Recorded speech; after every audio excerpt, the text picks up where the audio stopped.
On en arrive ainsi à un tournant, aux conséquences tragiques, dans un long processus historique qui, après la découverte de l'idée des droits humains comme droit inné de toute personne antérieure à toute constitution et à toute législation des États, se trouve aujourd'hui devant une contradiction surprenante.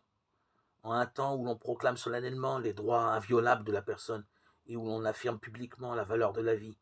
le droit à la vie lui-même est pratiquement dénié et violé, spécialement à ces moments les plus significatifs de l'existence, que sont la naissance et la mort. D'une part, les différentes déclarations des droits de l'homme et les nombreuses initiatives qui s'en inspirent montrent dans le monde entier la progression d'un sens moral plus disposé à reconnaître la valeur et la dignité de tout être humain en tant que tel, sans aucune distinction de race, de nationalité, de religion, d'opinion politique ou de classe sociale. D'autre part, dans les faits, ces nobles proclamations se voient malheureusement opposer leur tragique négation. C'est d'autant plus déconcertant et même scandaleux que cela se produit justement dans une société qui fait de l'affirmation et de la protection des droits humains